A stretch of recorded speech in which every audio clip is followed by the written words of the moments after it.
Include વસ્તુ રહેશે આ બધી। આ છે K7 Pro મોડલ।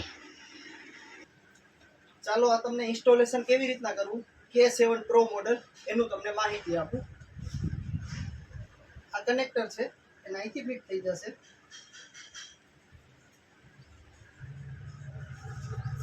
ખેંચવાનો પાઇપ લેવાનો, એમાં આ ટાઈપનું કનેક્ટર આવે પુશ સ્પ્રિંગ ટાઈપનું, એટલે આને અહીંથી ખોલી નટ ખોલી નાખવાની ને ચડાવી દેવાની પહેલાં પાઇપમાં, પછી આવી જશે આની અંદર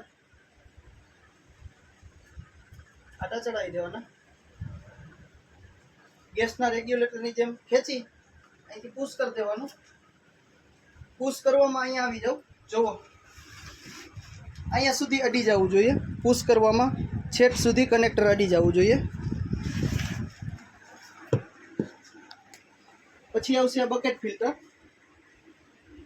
આને પાઇપના છેડે આપી દેવાનું, આને મૂકી દેવાનું પાણીની ડોલમાં। આ થઈ ગયું ઇનલેટ વાળું કમ્પ્લીટ। હવે આવશે આઉટલેટ વાળું કમ્પ્લીટ। આવશે બે બાજુના પાઇપના ઠેબા સેમ ટુ સેમ આવી જશે।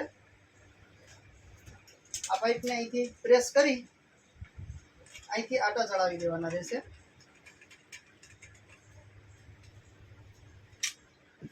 આ ગન આવશે,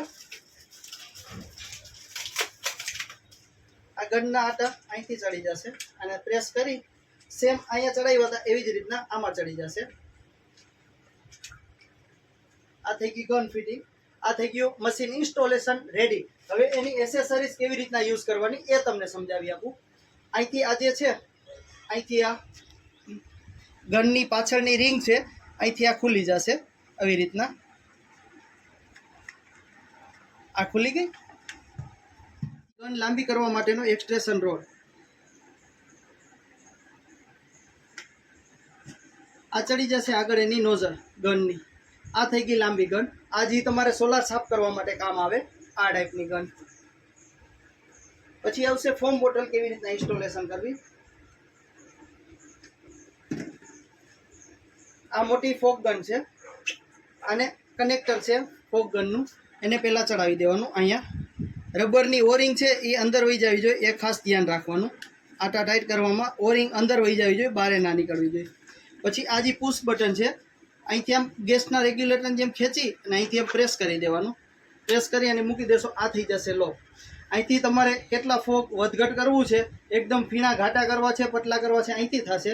અને સીધી ફ્લો કરવી છે, આડી ફ્લો કરવી છે, એ ડબલ એડજસ્ટેબલ આવે, એ અહીંથી થઈ જશે। આ ટાઈપનું આનું બધું ઇન્સ્ટોલેશન છે। આ ફાઈબર ક્લોથિંગ ફાઈબર આવશે, આ નેપકિન લુવા માટે કાર, અને આ જે આવશે એ ડસ્ટર આવશે, આ ટાઈપનું આવશે। આના ભેગી એક મેન્યુઅલી બુક આવી જશે। આ મેન્યુઅલી બુકમાં એક પિન આવી જશે, આ પિન। આ જે છે તે તમને આ ગનની નોઝલ છે, આ ગનની નોઝલની અંદર સાર સેવાર કે કચરો આવી જાય તો અંદરનો જે હોલ છે એ સાફ કરવા માટેનું છે, કે ક્યારેય લાંબા સમય એમાં સેવાર જામી જાય તો આ સાફ કરવા માટેનું આવી રીતના પિન આવી જશે। આ બધી વસ્તુ આની સાથે ઇન્ક્લુડ રહેશે। આને ગમે ત્યારે તમે સ્ટાર્ટ કરો ત્યારે આ તમારે ગન દબાવી રાખવાની રહેશે। મશીન ચાલુ કરો ત્યારે પાઇપની અંદર જેટલો એર ભરેલો હશે એર બધો નીકળી જશે, પછી પ્રેશર ચાલુ થશે। અને બીજા નંબરમાં તમારે જ્યારે કામ પૂરું થઈ ગયું પ્રેશર પંપનું, ત્યારે તમારે આ પાઇપ ખોલવું હોય ત્યારે આ ગન ખાસ દબાવી રાખવાની। ગન દબાવી અને પછી આના આટા ખોલવાના, તો જ આ પાઇપ ખુલશે, નકર ખુલશે નહીં, એની અંદર એર પ્રેસ ભરેલો રહેશે। આવી રીતના ગન દબાવીને પછી જ ખોલવાનું। આભાર।